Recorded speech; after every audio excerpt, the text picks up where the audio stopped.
I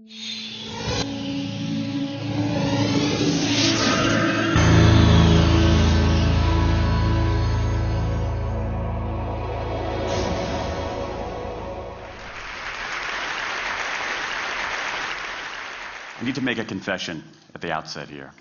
A little over 20 years ago, I did something that I regret, something that I'm not particularly proud of, something that in many ways I wish no one would ever know, but that here I feel kind of obliged to reveal.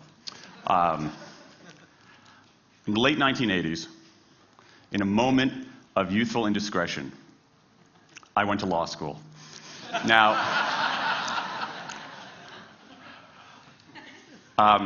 in America, law is a professional degree. You get your university degree, then you go on to law school. And when I got to law school, I didn't do very well. To put it mildly, I didn't do very well. I, in fact, graduated in the part of my law school class that made the top 90% possible. Thank you. I never practiced law a day in my life. I pretty much wasn't allowed to. But today, against my better judgment, against the advice of my own wife, I want to try to dust off some of those legal skills, what's left of those legal skills. I don't want to tell you a story. I want to make a case. I want to make a hard-headed, evidence-based, dare I say lawyerly case for rethinking how we run our businesses. So, ladies and gentlemen of the jury, take a look at this. This is called the candle problem. Some of you might have seen this before. It was created in 1945 by a psychologist named Carl Duncker. Carl Duncker created this experiment that's used in a whole variety of experiments in behavioral science. And here's how it works. Suppose I'm the experimenter. I bring you into a room. I give you a candle, some thumbtacks, and some matches. And I say to you, your job is to attach the candle to the wall so the wax doesn't drip onto the table. Now, what would you do? Many people begin trying to thumbtack the candle to the wall. Doesn't work. Some people, and I saw somebody kind of make the motion over here, some people have a great idea where they light the match, melt the side of the candle, try to adhere it to the wall. It's an awesome idea, doesn't work. And eventually, after 5 or 10 minutes, most people figure out the solution, which you can see here. The key is to overcome what's called functional fixedness. You look at that box and you see it only as a receptacle for the tacks, but it can also have this other function as a platform for the candle. The candle problem. Now, I want to tell you about an experiment using the candle problem done by a scientist named Sam Glucksberg, who's now at Princeton University in the US. This shows the power of incentives. Here's what he did. He gathered his participants and he said, I'm going to time you how quickly you can solve this problem. To one group, he said, I'm going to time you to establish norms, averages, for how long it typically takes someone to solve this sort of problem. To the second group, he offered rewards. He said, if you're in the top 25% of the fastest times, you get $5. If you're the fastest of everyone we're testing here today, you get $20. Okay, now this is several years ago, adjusted for inflation. It's a decent sum of money for a few minutes of work. Okay, it's a nice motivator. Question, how much faster did this group solve the problem? Answer, it took them on average 3.5 minutes longer. 3.5 minutes longer. Now this makes no sense, right? I mean, I'm an American, I believe in free markets, that's not how it's supposed to work, right? If you want people to perform better, you reward them, right? Bonuses, commissions, their own reality show, incentivize them. That's how business works. But that's not happening here. You've got an incentive designed to sharpen thinking and accelerate creativity, and it does just the opposite. It dulls thinking and blocks creativity. And what's interesting about this experiment is that it's not an aberration. This has been replicated over and over and over again for nearly 40 years. These contingent motivators. If you do this, then you get that.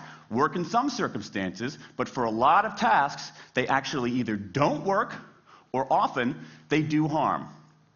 This is one of the most robust findings in social science and also one of the most ignored. I've spent the last couple of years looking at the science of human motivation, particularly the dynamics of extrinsic motivators and intrinsic motivators. And I'm telling you, it's not even close. If you look at the science, there is a mismatch between what science knows and what business does. And what's alarming here is that our business operating system, think of the set of assumptions and protocols beneath our businesses, how we motivate people, how we apply our human resources. It's built entirely around these extrinsic motivators, around carrots and sticks. That's actually fine for many kinds of 20th century tasks. But for 21st century tasks, that mechanistic reward and punishment approach doesn't work, often doesn't work, and often does harm. Let me show you what I mean. So Glucksberg did another experiment similar to this, where he presented the problem in a slightly different way, like this up here. Okay? Attach the candle to the wall so the wax doesn't drip onto the table. Same deal. You were timing for norms. You were incentivizing. What happened this time? This time, the incentivized group kicked the other group's butt. Why? Because when the tasks are out of the box, it's pretty easy, isn't it?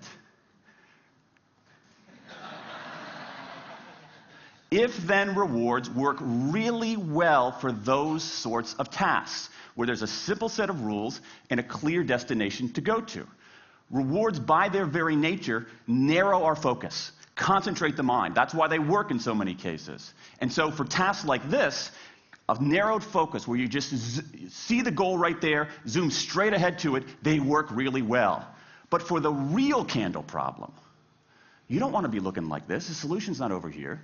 The solution's on the periphery. You want to be looking around. That reward actually narrows our focus and restricts our possibility.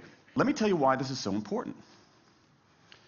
In Western Europe, in many parts of Asia, in North America, in Australia, white-collar workers are doing less of this kind of work and more of this kind of work. That routine, rule-based, left-brain work, certain kinds of accounting, certain kinds of financial analysis, certain kinds of computer programming, has become fairly easy to outsource, fairly easy to automate. Software can do it faster. Low-cost providers around the world can do it cheaper. So what really matters are the more right-brain, creative, conceptual kinds of abilities. Think about your own work. Think about your own work. Are the problems that you face, or even the problems we've been talking about here, are those kinds of problems where they have a clear set of rules and a single solution? No. The rules are mystifying. The solution, if it exists at all, is surprising and non-obvious. Everybody in this room is dealing with their own version of the candle problem. And for candle problems of any kind, in any field, those if-then rewards, the things around which we've built so many of our businesses, don't work. Now, I mean, it makes me crazy. And this is not, here's the thing, this is not a feeling. Okay? I'm a lawyer. I don't believe in feelings. This is not a philosophy. I'm an American. I don't believe in philosophy. This is a fact. Or as we say in my hometown of Washington, D.C., a true fact. Let me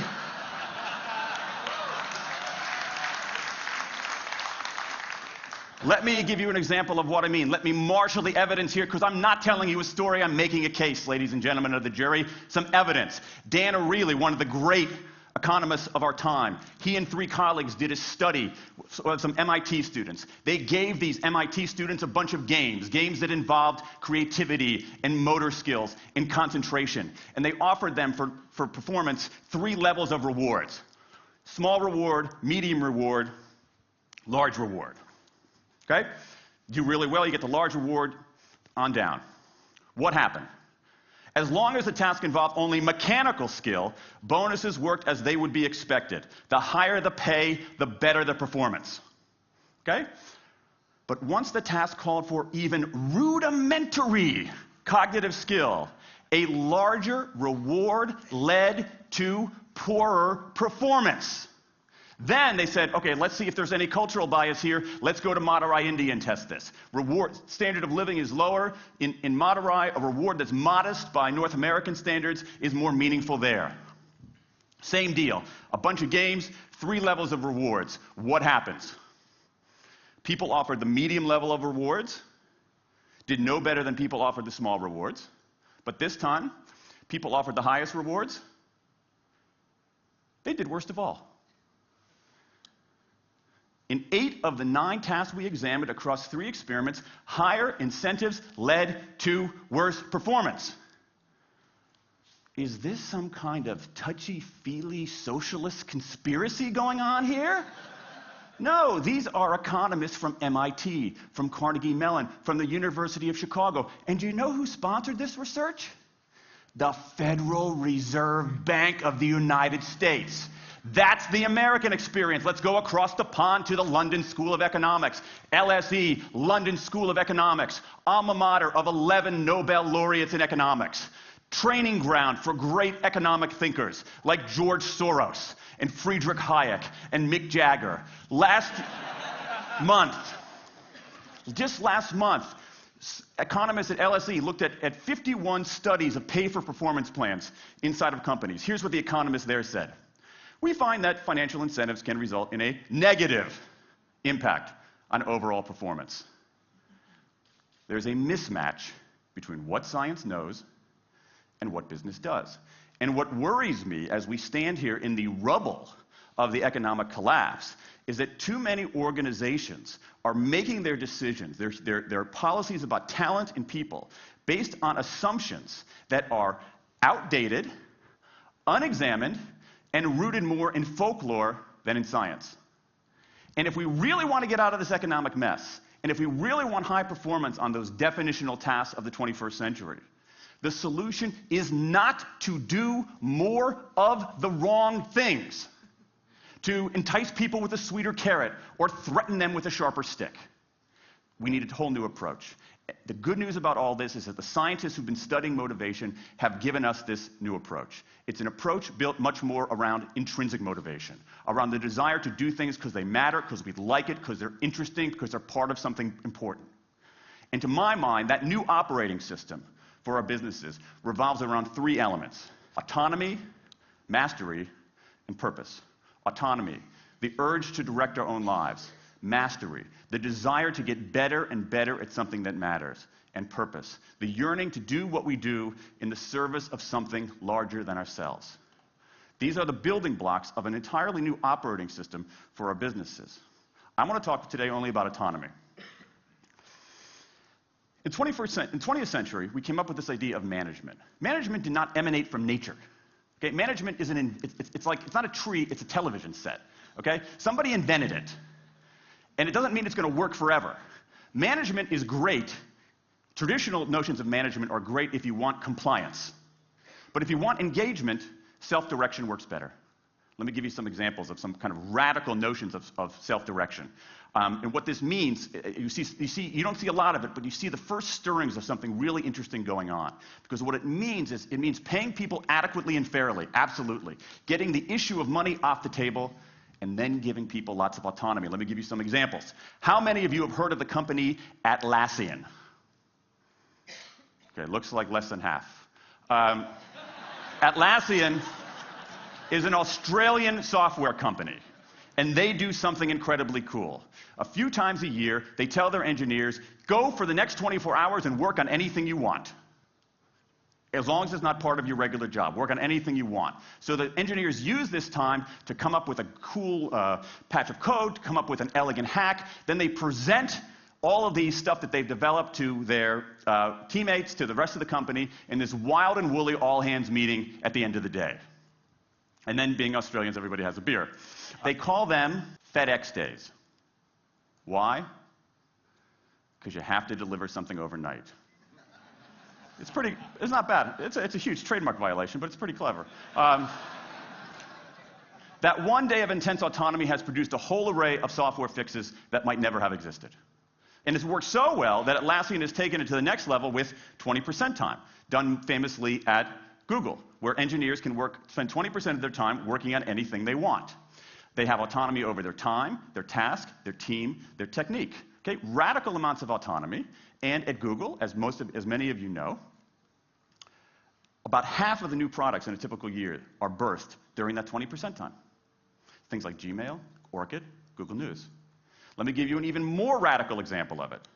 Something called the results-only work environment, the ROW, created by 2 American consultants in place at about a dozen companies around North America. In a ROW, people don't have schedules.